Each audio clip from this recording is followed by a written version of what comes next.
Hello, अस्सलाम वालेकुम। आज मैं आपके लिए लाया हूँ एक बहुत ही अच्छी और बेहतरीन स्टोरी। ये स्टोरी जो है थोड़ी सी काल्पनिक ज़रूर है। उससे पहले मैं आपको अपना ज़रा चेहरा थोड़ा दिखा दूँ। और इस कहानी का हीरो होने वाला हूँ मैं। उससे ये जो कहानी है ये पूरी तरह काल्पनिक कहानी है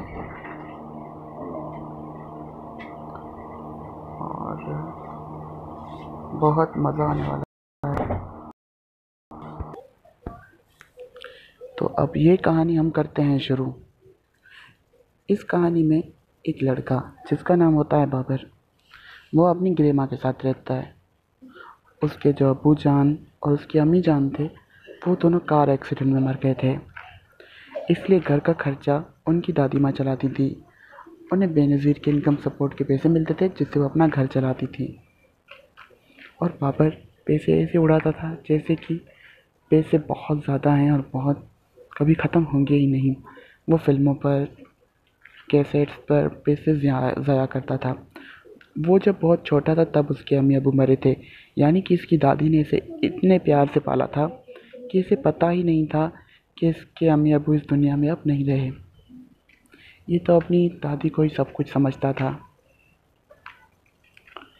तो फिर एक दिन ऐसा हुआ कि दादी सामान लेने के लिए गई हुई थी। वो अपने बेटे को कभी नहीं बोलती थी, यानी कि अपने पोते को नहीं बोलती थी कोई भी चीज़ लाने के लिए। वो खुद ही हर काम किया करती थी, खाना भी बनाया करती थी और सामान भी लाया करती थी। तो एक दिन ऐसा हुआ कि वो घर से निकलकर सामान लेने के लिए निकल पड़ी और वहीं पर उन्हें किसी ने स्कूटर से उसे टक्कर लग गया।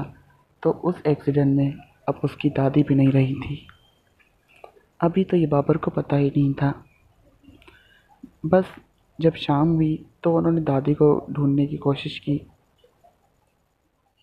जब वो बाहर निकला तो उसे पता चला कि कोई बूढ़ी औरत मर गई है। तो वो समझ गया कि वो उसी की दादी थी। पर उसने कोशिश बहुत की अपनी दादी को ढूंढने की, पर वो नहीं ढूंढ पाया। तो वो वापस अपने घर आ गया। आज की रात बहुत उसके लिए ख़राब थी। बिजली थी इसीलिए रात बहुत अच्छी चल रही थी। पर कुछ यानी कि 1 महीने के बाद जब बिजली का बिल देने का वक्त आया तो अब तो उसकी दादी नहीं थी इस दुनिया में, तो बिल कौन देता। तो फिर बाबर ने कहा कि मैं बिल अगले महीने दे दूँगा। तो उन बिजली वालों ने कहा कि ऐसा नहीं हो सकता, हम आपकी बिजली काट रहे हैं। तो उन्होंने इसकी बिजली भी काट दी। गैस वालों ने गैस के पैसे मांगे और बस यही थे, घर इसका अपना था।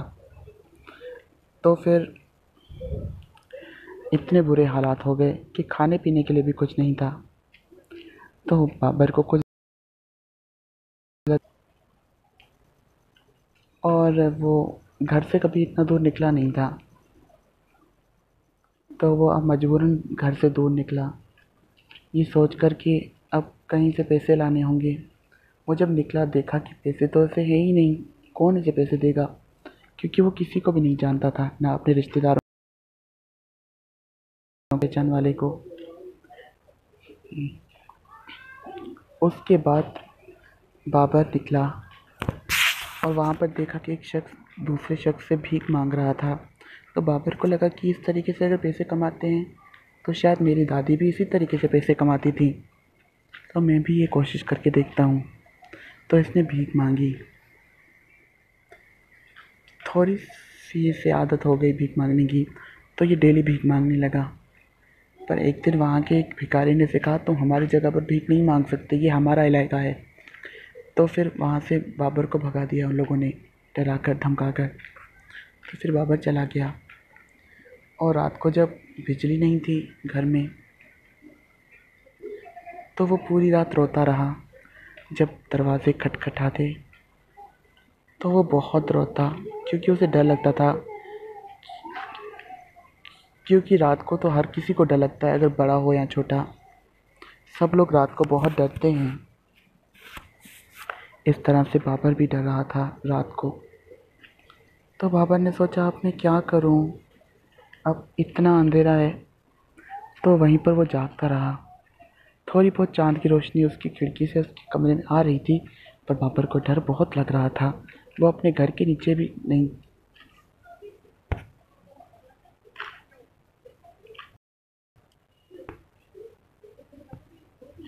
वो अपने घर के नीचे भी नहीं जा सकता था। वो बहुत डर रहा था।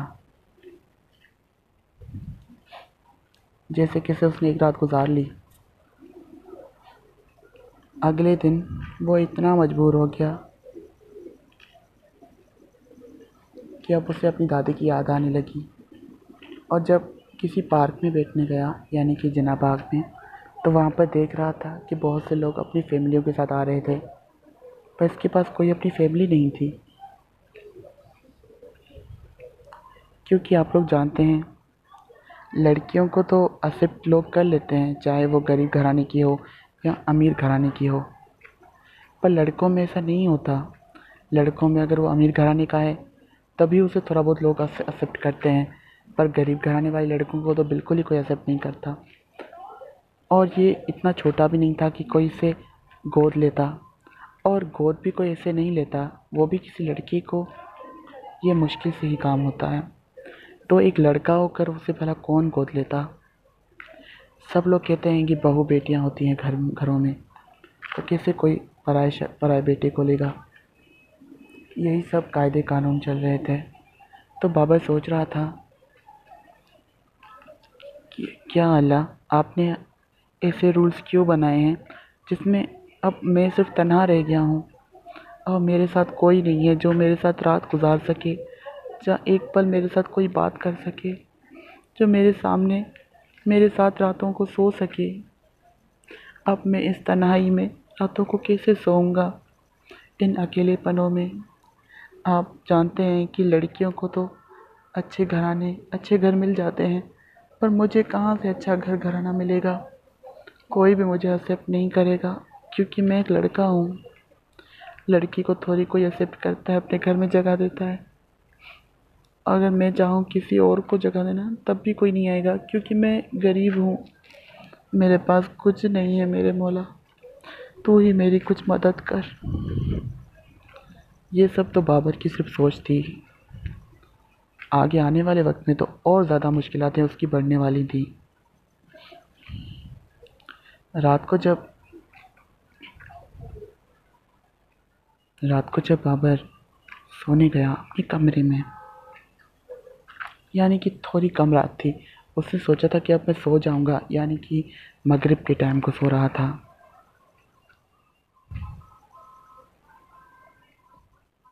तो जब वो मगरिब के टाइम को सो रहा था, तो वहाँ क्या हुआ कि उसने एक ख्वाब देखा। उसने ये ख्वाब देखा कि वो एक जगह की तरफ जा रहा है। एक बहुत बड़ा जंगल है, और वहाँ पर एक औरत खड़ी है। तो बाबर वहाँ पर गया और उस औरत की पीठ पर हाथ रखा और उससे पूछा कि बहन, क्या आप मुझे बताएंगी मैं कहाँ पर हूँ। तो उस बहन का जो चेहरा था वो कुछ ऐसा था। उस बहन का चेहरा कुछ ऐसा था। मुंह के जो मांस था और दांत जैसे कि स्किन से चिपके हुए थे। आंखें खून से भी लाल थीं, और एक हाथ तो कटा हुआ था और खून नीचे गिर रहा था। वो औरत बहुत डरावनी थी, और जब बाबर ने उस औरत को ख्वाब में देखा तो वो चिल्ला उठा। इतना चिल्लाया, इतना चिल्लाया, इतना रोया के बाद भी उससे दूर भाग गई। उसने अपनी आंखों से ये चीज़ें देखी कि वो उसके सामने आ रही थी और सामने से दूर भाग रही थी। वो तन्हा हो गया था। वो अपनी ज़िंदगी से हार मान रहा था। वो परेशान हो गया था। उसके पास अब कोई चारा नहीं था।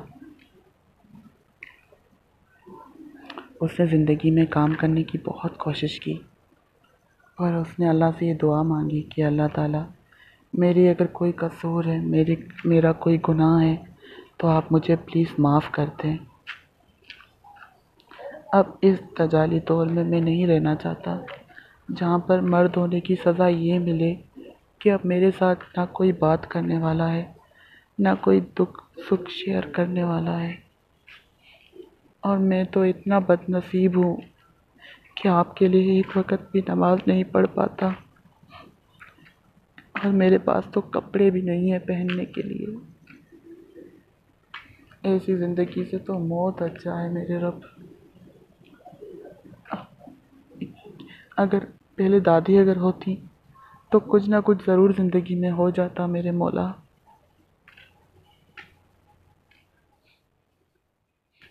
पर आप जानते हैं कि दादी तो अब इस दुनिया में नहीं रही।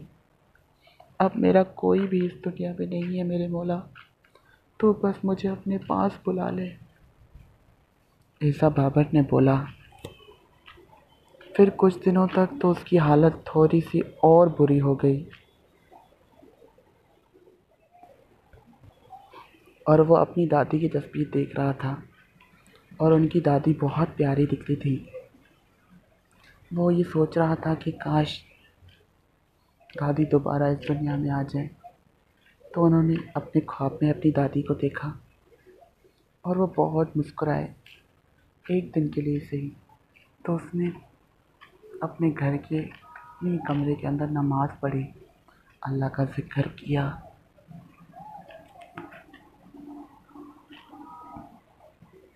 उसके पास और फिर कुछ दिनों बाद बाबर के पास जो थोड़ा सा का पैसा था वो भी ख़त्म हो गया था। 300, 200, 400 वो पूरी तरह ख़त्म हो गए थे। अब तो सिर्फ वो बेचारा भीख ही मांग सकता था, क्योंकि उसके पास तो अब कोई ज़रिया ही नहीं था। तो फिर 2 दिन बाद वो गुज़र गए, ये दुनिया छोड़कर चले गए। और जब ये दुनिया छोड़कर चले गए तो इनको कोई दफनाने वाला भी नहीं था। ये कहानी जो है, ये कहानी अब ख़त्म हो चुकी है दोस्तों। उम्मीद है ये कहानी आपको अच्छी लगी होगी। ये कहानी सिर्फ एक काल्पनिक कहानी है, हकीकत से थोड़ा बहुत तो वास्ता रखती है, पर हकीकत में ऐसा नहीं है कि मैं किसी से भीख मांगता हूँ। अल्लाह रहम करे, अल्लाह ने मुझे अच्छी ज़िंदगी दी हुई है। पर ये मैंने कहानी ऐसे इसलिए बनाई है ताकि आप लोग कुछ सीखें, अपनों की कदर करें। और ये कहानी आपको यही सीख देती है कि अपनों की कदर करें और अपनों के साथ खुश रहें।